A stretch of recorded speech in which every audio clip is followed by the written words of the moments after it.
ಕರ್ನಾಟಕದಾಗ ಶೆಕಿ ಜಾಸ್ತಿ ಆಗ ಕಾರಣ ಸೂಪರ್ ಅಲ್ನಿನೋ ಆಗಿರ್ಬೋದು. ಇದಕ್ಕೆ ಎಂಟೈರ್ ಸ್ಟಾಕ್ ಮಾರ್ಕೆಟ್ ನ ಮೂವ್ ಮಾಡಕ ಪವರ್ ಐತಿ. ಗ್ಲೋಬಲ್ ಕ್ಲೈಮೇಟ್ ಮಾಡೆಲ್ಸ್ ಮತ್ತು ಯುರೋಪಿಯನ್ ವೆದರ್ ಫೋರ್ಕಾಸ್ಟ್ ಇದ್ರ ಬಗ್ಗೆ ಮುಂಚೆನ ವಾರ್ನಿಂಗ್ ಕೊಡಾದಿತ್ತು. ಲಾಸ್ಟ್ ಟೈಮ್ ಸೂಪರ್ ಅಲ್ನಿನೋ ಬಂದಿದ್ದು 2015-16 ಒಳಗ. ಈ ಟೈಮ್ ಒಳಗ ಗ್ಲೋಬಲ್ ಟೆಂಪರೇಚರ್ ನ ಇದು ರೆಕಾರ್ಡ್ ಹೈಗೆ ಪುಷ್ ಮಾಡಿತ್ತು. ಇದು ಇಂಡಿಯನ್ ಮಾನ್ಸೂನ್ ಗೆ ಎಫೆಕ್ಟ್ ಆಗೈತೆ ಅಂತೇಳಿ ಡೇಟಾ ಹೇಳಿದೈತಿ. ಬಟ್ ಇದು ಜಸ್ಟ್ ವೆದರ್ ಬಗ್ಗೆ ಅಲ್ಲ, ಇಂಡಿಯನ್ ಎಕಾನಮಿ ಡೀಪ್ಲಿ ಮಾನ್ಸೂನ್ ಮೇಲೆ ಡಿಪೆಂಡೆಂಟ್ ಐತಿ.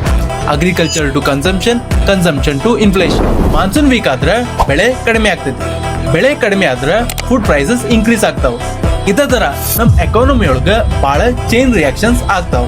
ಇದರಿಂದ ನಮ್ ಎಕಾನಮಿದಾಗ ಕೆಲವೊಂದು ಸೆಕ್ಟರ್ ಮತ್ತು ಕಂಪನೀಸಿಗ ಇದರಿಂದ ಅಡ್ವಾಂಟೇಜ್ ಐತಿ. ಶೆಕೆ ಜಾಸ್ತಿ ಆದ್ರೆ ಜನ ಫ್ಯಾನ್ ಮತ್ತೆ ಎಸಿ ನ ಪರ್ಚೇಸ್ ಮಾಡ್ತಾರೆ. ಇದರಿಂದ ಕೂಲಿಂಗ್ ಪ್ರಾಡಕ್ಟ್ ಮ್ಯಾನುಫ್ಯಾಕ್ಚರಿಂಗ್ ಕಂಪನಿಗೆ ಅಡ್ವಾಂಟೇಜ್ ಆಕೈತಿ. ಮತ್ತೆ ಶೆಕೆ ಇರೋದ್ರಿಂದ ಎಲೆಕ್ಟ್ರಿಸಿಟಿ ಜಾಸ್ತಿ ಯೂಸ್ ಆಕೈತಿ. ಇದರಿಂದ ಪವರ್ ಸೆಕ್ಟರ್ ಗೆ ಜಾಸ್ತಿ ಅಡ್ವಾಂಟೇಜ್ ಇರ್ತೈತಿ. ಅದ್ರ ಜೊತೆ ಮಳೆ ಕಡಿಮೆ ಆದ್ರೆ ಕನ್ಸ್ಟ್ರಕ್ಷನ್ ವರ್ಕ್ಸ್ ಜಾಸ್ತಿ ಆಕೈತಿ.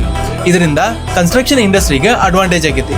ಮತ್ತೆ ಸಿಮೆಂಟ್ ಕಂಪನೀಸ್ಗೂ ಇದೊಂದು ಅಡ್ವಾಂಟೇಜ್. ಇದೇ ತರ ಇನ್ವೆಸ್ಟರ್ಸ್ ಅಪರ್ಚುನಿಟಿನ ಐಡೆಂಟಿಫೈ ಮಾಡ್ತಾರೆ.